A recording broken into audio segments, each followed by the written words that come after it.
एक शेर के मित्र बने गए थे बाघ, कौवा और गीदड़। वैसे भी जो प्राणी शक्तिशाली हो, उसे मित्र मिलते ही रहते हैं। विशेष रूप से जंगल का राजा ही हो तो उसकी मित्रता के लिए हर जानवर ही व्याकुल रहता है। यह शेर बेचारा मन का बहुत साफ था। उसे यह नहीं पता था कि इन लोगों की मित्रता के पीछे केवल स्वार्थ ही कूट कुट कर भरा हुआ है। शेर तो शिकार करता है। वह जिधर भी निकल जाता था तो डर के मारे सारे जानवर कौंपने लगते थे। ऐसे जानवर के मित्रों को तो आनंद ही आनंद था। खाने को रोज बढ़िया, रहने का कोई भय नहीं था। शेर की गुफा में कौन घुसने की हिम्मत करता? एक बार की बात है कि वह तीनों अपने मित्र शेर के साथ पहाड़ी पर बैठे थे। उन्होंने एक ऊंट को अपनी ओर आते देखा। कौवा झट से बोला, महाराज, यह ऊंट तो मैदानी जानवर है, इसका मांस बड़ा मजेदार होता है। आप इसे मार डालें तो हम सब बड़े मजे से खाएंगे। शेर बोला, मैं घर आए मेहमान को नहीं मारा करता। यह मत भूलो, यदि डरा हुआ कोई शत्रु भी अपने पास आ जाए तो उसे जो भी मारता है उस पर ब्राह्मण की हत्या का पाप लगता है। इसलिए तुम तीनों जाकर उसका स्वागत करते हुए उसे मेरे पास ले आओ। वह हमारा मेहमान है।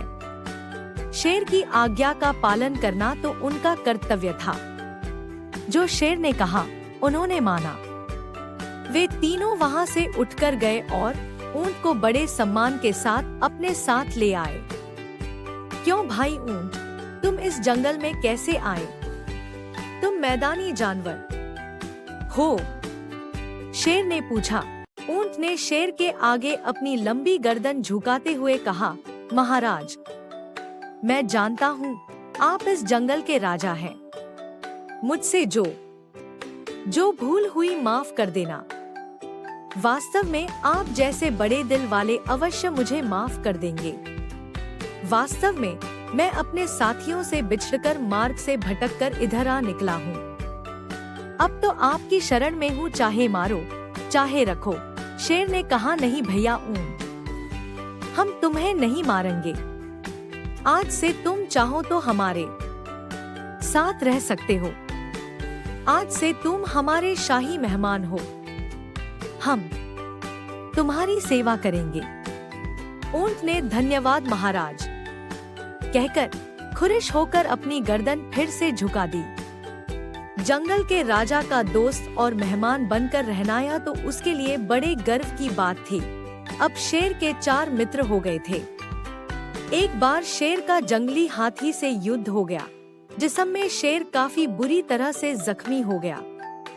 उसमें इतनी ही हिम्मत न रही कि अपनी गुफा से बाहर निकल सके। अब शेर जख्मी हो गया तो खाने को कौन लाए? बाघ, कौवा और गीदड़, ये तीनों तो शेर के सहारे ही पलते थे। 2 दिनों के पश्चात यह हाल हो गया कि शेर को मजबूर होकर उन सब के सामने गिड़गिड़ाकर यह कहना पड़ा, भाई, अब तो मैं भी भूखा मर रहा हूँ, मेरे लिए कुछ खाने को लाओ। एक तो मैं जख्मों से पीड़ित हूँ, दूसरे भूख से। क्या तुम लोग मेरे लिए खाने का प्रबंध भी नहीं कर सकते? शेर की बात सुनकर कौवा, गीदड़, बाघ इधर उधर देखने लगे। उनकी समझ में कुछ नहीं आ रहा था कि करें तो क्या करें। शेर के बिना वे लोग किसका शिकार कर सकते थे? वे तीनों जंगल में गए भी, मगर उन्होंने अपने जीवन में कभी कीड़ा भी नहीं मारा था। शेर शिकार कर लाता था, वे खा लेते थे। अब तो शेर भी भूखा बैठा है।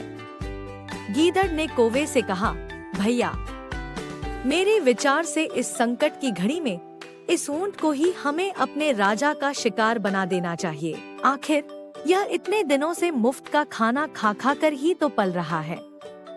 फिर कौन सा यह अपनी जात, बिरादरी और देश का है? कौवा कुछ सोचते हुए बोला, तुम्हारी बात तो ठीक है भाई, मगर यह मत भूलो कि हमारे राजा ने इसे अपना मेहमान बनाया है और साथ ही मित्र भी कहा है। भला वह इसे कैसे खाएंगे? गीदड़ ने हंसते हुए कहा, इसकी चिंता तुम मत करो, मैं राजा के सामने कुछ इस ढंग से बात करूंगा कि वह खुद ही अपने मुंह से कहने पर मजबूर हो जाएंगे कि मैं इसे खा लूं। इतनी बात कहते ही गीदड़ अंदर शेर के पास गया और जाते ही सिर झुकाकर बोला, महाराज, हमने तो सारा जंगल छान मारा और हमें कहीं कोई शिकार नहीं मिला। अब तो हमारी हिम्मत भी जवाब दे चुकी है। आप बहुत भूखे हैं। अब तो आपको बचाने का एक ही रास्ता बाकी रह गया है कि इस ऊंट को काटकर आपकी भूख मिटाई जा सकती है। गीदड़ की बात पर शेर को बहुत क्रोध आया। उसने उसे डांटते हुए कहा, यह कैसे हो सकता है?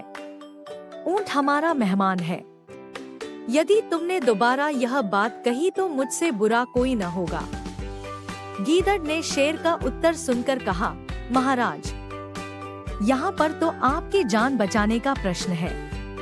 तो यह भी बात सिद्धांत की है कि राजा की जान से कीमती जान प्रजा की नहीं होती है। यह पाप और न्याय तो उस समय माना जाएगा जब आप जबरन उसे अपना शिकार बनाएं। यदि वह खुशी से अपने आप को अर्पण कर दे तो यह पाप नहीं माना जाता। तुम लोग जो समझो करो। मेरा दिमाग इस समय बिल्कुल काम नहीं कर रहा। शेर भूख और दर्द से तड़पता हुआ बोला। गीदड़ वहां से बाहर आ गया। उसने बाहर आते ही कहा, देखो मित्रों, हमारा राजा शेर इस समय भूख और जख्मों के कारण मर रहा है। इस समय हमारा यह कर्तव्य है कि उसके प्राणों की रक्षा करें, क्योंकि धर्मज्ञान में कहा गया है कि जिस सेवक के देखते हुए स्वामी दुख भोगे वह सीधा नरक में जाता है। आप सब चलकर स्वामी की हालत देखो, फिर फैसला करो कि ऐसे में हमें क्या करना चाहिए। गीदड़ के साथ ही ऊंट, बाघ, कौवा मालिक के पास गए तो शेर ने कराहते हुए पूछा, क्यों भाई, हुआ कुछ खाने का प्रबंध? कौवा बोला, मालिक, हम तो थक गए, हार गए, पर कहीं पर कुछ नहीं मिला, इसलिए आप मुझे खाकर ही अपना पेट भर ले। मैं स्वयं मर सकता हूँ, आपको भूख से तड़पते नहीं देख सकता। कौवे की बात सुनते ही गीदड़ झट से बोला, अरे भाई, तुम छोटे से वैसे ही हो, तुम्हें खाकर मालिक का क्या पेट भरेगा? इसलिए मैं मालिक से कहता हूँ कि मुझे खा ले। गीदड़ के पश्चात बाघ बोला, अरे, तुम दोनों को मरने की जरूरत नहीं है, मुझे अपना फर्ज पूरा करने दो। जब अपना राजा भूखा है तो मैं कैसे सहन कर सकता हूँ? मैंने अपने स्वामी का नमक खाया है, इसलिए पहले मैं ही उनकी भूख मिटाऊंगा। मेरे शरीर पर तुम दोनों से अधिक मांस है, इससे हमारे राजा के कई दिन निकल सकते हैं। ऊंट तो सीधा साधा जानवर था, उसे क्या पता था कि यह इन तीनों की मिली भगत है जो उसे अपने जाल में फांस रहे हैं। उसने देखा कि जब यह तीनों बारी बारी से अपने आप को शेर के हवाले करने के लिए तैयार हो गए हैं, तो फिर मैं भी क्यों पीछे रहूं? ऊंट ने उन तीनों की शैतानी आंखों में झांक कर नहीं देखा और जोश में अपने होश खो बैठा। वह यह बात बिल्कुल ही भूल गया कि मैं तो केवल शेर का एक मेहमान हूँ, मित्र हूँ।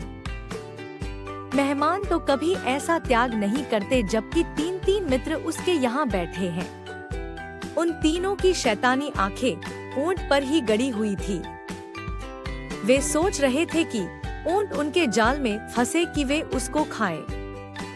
वैसे भी शाकाहारी मांस बड़ा स्वादिष्ट होता है, शेर इतने मांस में से कितना खा लेगा? बाकी का मौस तो उनके ही काम आएगा। ऊंट ने अपनी चुप्पी तोड़ते हुए कहा, इस समय तुम ही केवल दुखी नहीं हो, तुम सबसे अधिक दुखी तो मैं हूँ, जो राजा के यहाँ मेहमान बनकर आया। राजा ने मेरी बड़ी सेवा की। मैं तो ऐसे महान जीव को कभी नहीं भूलूंगा जिसने मुझे घर में बैठाकर प्यार से सब कुछ लाकर दिया। अब आप लोग चाहो तो मेरा मांस शेर को खिला सकते हो। इसे तो मैं अपना सौभाग्य ही समझूंगा कि मेरा जीवन किसी भले आदमी के काम आया। मौत तो कभी नहीं रुकती, यह तो अटल है ही।